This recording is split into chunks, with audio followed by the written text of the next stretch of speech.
नमस्कार दोस्तों, मैं advocate Rajneesh Bhardwaj the law chamber से आज आपके सामने अपने कुछ विचार रखना चाहता हूं कि what are the rights of borrower in the case of the default of the payment. क्या है दोस्तों, जब भी हम बात करते हैं बैंक और बोरोवर के बारे में, कोई कॉन्ट्रैक्ट होता है जिसमें मान लो फर्स्ट पार्टी बैंक है एंड सेकंड पार्टी बोरोवर है, दोनों मिलके एक डील को मैच्योर करते हैं।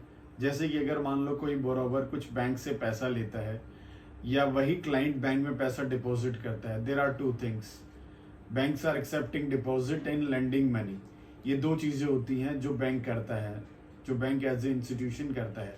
अब पॉइंट क्या है, बहुत सारे केसेस में बैंक अपना पैसा रिकवर करने के लिए किसी थर्ड पार्टी को इन्वॉल्व करता है। थर्ड पार्टी कौन होते हैं? Third party are the agents of the bank, जो कि डेट रिकवरी का काम करते हैं, जो कि आरबीआई ने उनको परमिशन दे रखी है, चाहे प्राइवेट बैंक्स हो चाहे सरकारी बैंक्स हो, they can recover their money with the help of third party agents. So जब कोई आदमी बैंक से पैसा लेता है और समटाइम्स क्या होता है, वो अपना पैसा टाइमली पे नहीं कर पाता, रीपे नहीं कर पाता, तो वो एनपीए कैटेगरी में आ जाता है। अब एनपीए क्या होता है? एनपीए होता है नॉन परफॉर्मिंग एसेट। जब कोई भी एसेट जो बैंक की एसेट है, जिस आदमी ने बैंक से पैसा उधार लिया है, वो पैसा वो वापस टाइमली रीपे नहीं कर पाता है विद इन 90 डेज, और ना वो उस पैसे का इंटरेस्ट देता है, तब वो जो कैटेगरी है, जब वो एनपीए है, तब वो जो वो क्लाइंट है वो एनपीए कैटेगरी में आ जाता है, non performing asset for the bank हो जाता है। नॉन परफॉर्मिंग एसेट के भी 3 पार्ट्स होते हैं।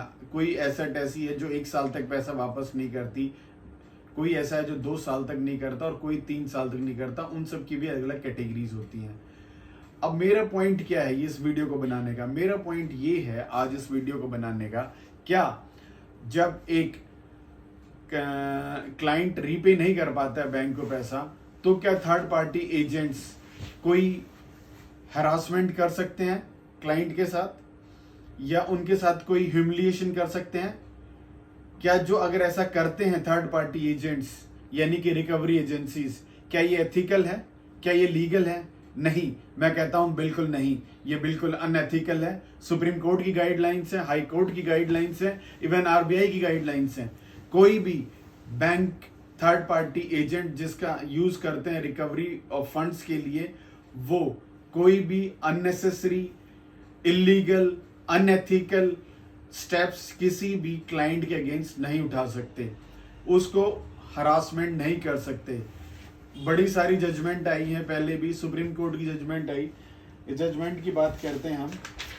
जजमेंट का नाम है ICI bank limited versus Prakash Kaur and others, 2007 में आई।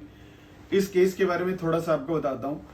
एक 23-year-old student hanged himself because of being harassed as he was unable to repay the debts. उसने अपने आप को सुसाइड कमिट कर लिया, फांसी लगा ली, बिकॉज वो डेट्स पे नहीं कर पाया। उसने ऐसा क्यों किया? उसने ऐसा इसलिए किया क्योंकि जो थर्ड पार्टी एजेंट्स हैं, जो थर्ड पार्टी रिकवरी चैनल हैं, इन लोगों ने उसको इतना हरास किया, इतना उसको ह्यूमिलिएट किया, ही कमिटेड सुसाइड। फिर इस जजमेंट के अंदर सुप्रीम कोर्ट ने बोला, neither force can be utilized, nor musclemen can be hired by private or nationalized bank in order to recover their loan amount. ये फाइनल बोला सुप्रीम कोर्ट ने। कोई भी बैंक ना तो किसी फोर्स का इस्तेमाल करेगा, ना मसल्समैन का इस्तेमाल करेगा किसी भी क्लाइंट के अगेंस्ट अपना जो लोन अमाउंट है, जो डेट अमाउंट है, उसको रिकवर करने के लिए। एक जजमेंट और आई, ICI bank versus Shanti Devi Sharma. इसके अंदर भी सुप्रीम कोर्ट ने साफ साफ मेंशन किया। फिर सुप्रीम कोर्ट ने रेगुलेट किया, एक डायरेक्शन दी इवन आरबीआई को।